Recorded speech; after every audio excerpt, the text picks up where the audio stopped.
Flight भरने से पहले पायलट ने चेक नहीं किया था क्या खराबी है, ब्लेड में क्या खराबी है, जबकि प्रोटोकॉल होता है कि किसी भी उड़ान को भरने से पहले सारी चीज़ों को चेक किया जाता है, उसके बाद हेलीकॉप्टर आगे की तरफ रवाना होता है।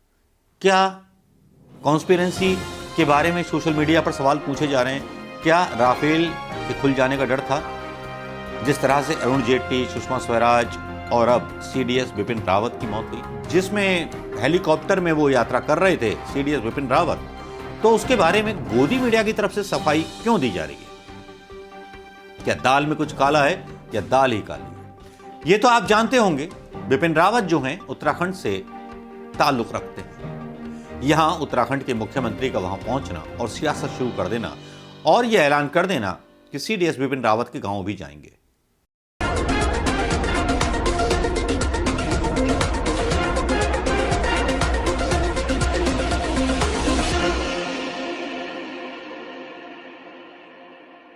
दोस्तों नमस्कार, मैं मनोज कुमार शर्मा एक बार फिर आपके बीच में। एक दुखद खबर है कि सीडीएस बिपिन रावत जो थे एक हेलीकॉप्टर क्रैश में दुर्घटनाग्रस्त हो गए। उनका पूरा परिवार तो नहीं कह सकते, उनकी पत्नी की भी मृत्यु हो गई और उनकी भी मृत्यु हो गई। उनके साथ कुछ लोग और थे। 14 लोगों का कुल ये पूरा ट्रुप था, ये पायलट समेत, जिसमें उनके सिक्योरिटी गार्ड भी थे, जिनका नाम अभी तक मीडिया पर नहीं चल रहा है। लेकिन सीडीएस रावत की मृत्यु पर जहां सोशल मीडिया पर एक हवा चल निकली है कि जिस तरह से पुलवामा में सैनिकों की मौतों की जांच में कोई खुलासा ना हुआ, कहीं ऐसा तो नहीं कि राफेल मामले में सीडीएस बिपिन रावत कुछ खुलासा करने वाले थे? ऐसे कुछ संकेत मिलते हैं, कुछ कॉन्स्पिरेंसी बनाई जा रही है सोशल मीडिया पर, लेकिन मुझे लगता है वो कितनी सही है या कितनी गलत। लेकिन चलिए आज इसी की जांच पड़ताल करेंगे। उस सैनिक के लिए जिसने एक बुजुर्ग होने तक और जवान से लेकर बुजुर्ग होने तक देश की सेवा करने का जज्बा उठाया, देश के सैनिकों को प्रेरित किया। पता नहीं कितने कर्नल, कितने लेफ्टिनेंट, कितने जनरल्स उन्होंने बनाए, अनुशासन की एक नई परिभाषा बताई, और जिस तरह से उन्होंने नेतृत्व किया और जिस तरह बेखौफ होकर के उन्होंने चाइना के बारे में पिछले दिनों बयान दिया था, वो भी बहुत सुर्खियों में रहा था, जिसके ऊपर हालांकि गोदी मीडिया ने कोई चर्चा नहीं की थी। गोदी मीडिया आज भी फालतू की चर्चाओं में व्यस्त है। वो ये साबित करना चाहता है कि जिस हेलीकॉप्टर में सीडीएस बिपिन रावत की मौत हुई, जो क्रैश हुआ, वो अपने आप क्रैश हो गया। वो बहुत अच्छा हेलीकॉप्टर था। पता नहीं कितने सेना के स्पेशलिस्टों को, विश्लेषकों को बिठा दिया आज तक से लेकर के सारे चरणों पर, जो केवल MI जिस हवाई जहाज में वो सवार थे उसी की खूबियां बता रहे हैं कि इसमें प्रधानमंत्री भी, अमित शाह भी, गृह मंत्री भी और दुनिया भर के लोग इसमें यात्रा करते रहे हैं। चलिए, खूबियां होंगी, मैं मामलों का एक्सपर्ट नहीं हूं, गोदी मीडिया एक्सपर्ट होगा, लेकिन गूगल करके खुद देख लीजिए, ये 80s के ज़माने का MI-20 कब से सेना ढो रही है। ऐसे पता नहीं कितने हवाई जहाज सेना ढो रही है, जिन पर हम कभी ना कभी ये सुनते रहते हैं कि फलाने पायलट की मौत हो गई और फलाना आदमी मर गया। ये समझ में नहीं आता, ये गणित, ये मकड़जाल समझ में नहीं आता। लेकिन भारतीय जनता पार्टी की बेशर्मी भी इस बीच नजर आती है। खैर, उसके बारे में बात करेंगे। लेकिन आज एक महत्वपूर्ण सवाल मेरे दिल में उभर रहा है, एक देशवासी होने के नाते और एक आम इंसान होने के नाते, शायद आपके दिल में भी उभर रहा होगा। प्रधानमंत्री मोदी, जो अपने आप को प्रधान सेवक कहते हैं, वो अपने लिए 8-8 हज़ार या 9-9 हज़ार करोड़ रुपए के 2 जहाज मंगाते हैं घूमने के लिए। लेकिन सेना के नाम पर और सेना की शहादत के नाम पर, सर्जिकल स्ट्राइक के नाम पर वोट मांगने वाले प्रधानमंत्री मोदी जी के सेना अधिकारियों की और सैनिकों की हालत इतनी खराब है कि एक BSF का सैनिक जब शिकायत करता है गंदे खाने की, तो उसकी नौकरी ले ली जाती है। वो खैर चुनाव भी लड़ता है मोदी के सिस्टम के खिलाफ। लेकिन यहां सवाल इसलिए भी जरूरी है कि जो तीनों सेना का प्रमुख बना दिया गया हो, रक्षा मंत्री के नीचे जिसकी पावर हो, जो सीधे प्रधानमंत्री को रिपोर्ट करता हो, रक्षा मंत्री का पद केवल नाम मात्र के लिए, केवल वेतन पाने के लिए, सम्मान पाने के लिए रह गया हो, वो सीडीएस बिपिन रावत, जो सीधे प्रधानमंत्री मोदी को रिपोर्ट करते थे, रक्षा मंत्री को भी नहीं। वो सीडीएस बिपिन रावत जो तीनों सेनाओं के बीच तारतम्य बनाने का काम करते थे। वो उड़ते हैं Mi-18 या Mi-20 समथिंग हेलीकॉप्टर है, मुझे पता नहीं, लेकिन इतनी जानकारी जरूर है ये पुराने हेलीकॉप्टर्स हैं। लेकिन प्रधानमंत्री मोदी जो अपने आप को प्रधान सेवक कहते हैं, वो इतने महंगे हवाई जहाज में चलते हैं और सीडीएस बिपिन रावत एक सस्ते से हेलीकॉप्टर में भेज दिए जाते हैं। या यूं कह लें सीधी सी भाषा में कि प्रधानमंत्री मोदी जी चलते हैं मर्सिडीज में और सेना के अधिकारी को भेज दिया जाता है एक साइकिल पर दौरा करने के लिए। वेलिंगटन जा रहे थे, तमिलनाडु के ऊपर यह सारा कांड हुआ, नीलगिरी के जंगलों में बताया जाता है। उनके साथ उनकी पत्नी सवार थी, 4 सिक्योरिटी गार्ड भी उनके साथ सवार थे। तो सवाल उठता है कि इतने बड़े अधिकारी को, जिसके अंडर में 3 सेनाएं थीं, उसको अच्छा हवाई जहाज क्यों नहीं दिया गया? क्या सेना की कीमत या सेना की इज्जत भारतीय जनता पार्टी की नजरों में इतनी ही है? अब मैं एक दूसरी बेशर्मी की तरफ चला जाता हूं, क्योंकि आज का जो समाचार देख रहा था उसमें मैं बिल्ली की आंख में जो था मोती का जाला देख रहा था, वो पॉलिटिक्स की आंख में एक राजनीतिक ताना वाना मुझे नजर आ रहा था।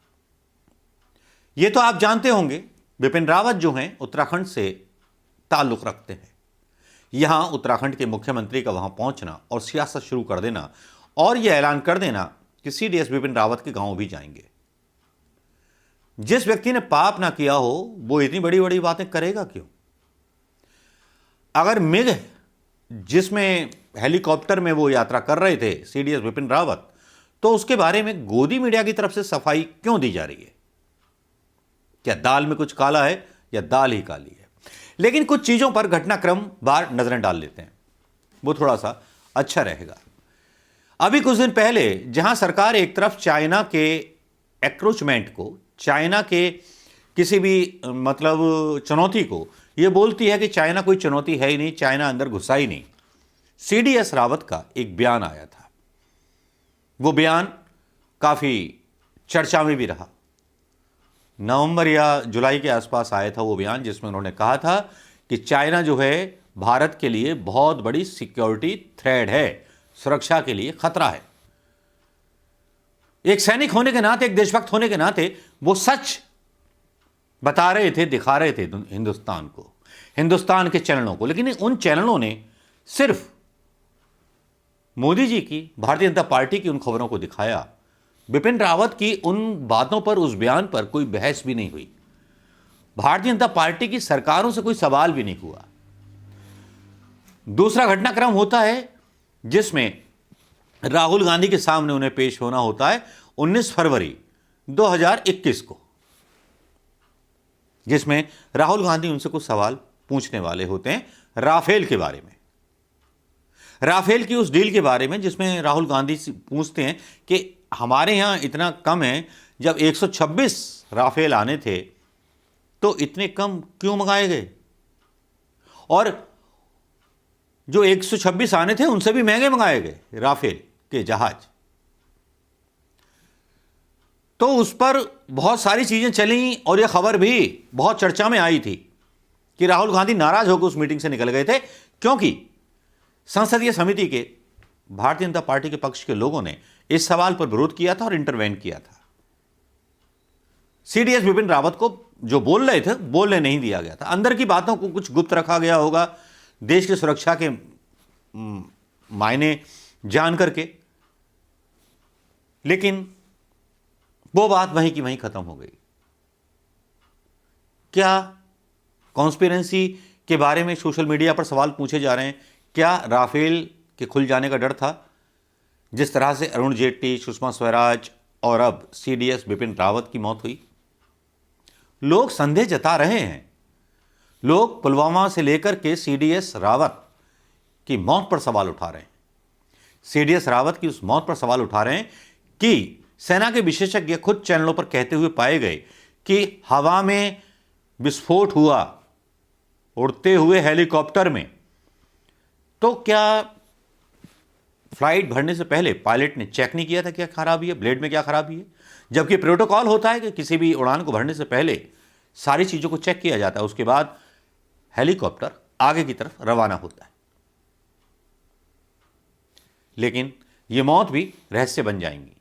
कुछ मौतें सियासत में रहस्य ही रहें तो ज़्यादा अच्छा है उन सत्ता के मालिकों के लिए, जिन सत्ता के मालिकों ने कसम खा रखी है कि वो सेना के नाम पर सियासत तो करेंगे, सेना के नाम पर वोट तो मांगेंगे, लेकिन सेना को वो सम्मान नहीं देंगे, सेना के जनरलों को, सेना के उन शहीदों को जो शहीद पुलवामा के आज भी उनकी विधवाएं भीगी आंखों से अपने लिए न्याय और मुआवजा मांग रही हैं। इंसाफ होगा या क्या होगा, कॉन्स्पिरेंसी है या क्या है, जांच भी बिठा दी जाएगी, कोर्ट ऑफ इंक्वायरी भी बिठा दी जाएगी, लेकिन एक बुजुर्ग सैनिक का सम्मान क्या लौटा पाएंगे? क्या उसकी सच्चाई लौटा पाएंगे? क्या वो सैनिक जो सीडीएस विपिन रावत के शब्दों को फॉलो करते थे, क्या उनको उनके विपिन रावत वापस दे पाएंगे? सवाल छोड़े जाता हूँ। सवाल बहुत हैं, अंधेरा बहुत है, अंधेरे में सच्चाई ढूंढना बहुत मुश्किल होता है दोस्तों। नमस्कार, जय हिंद।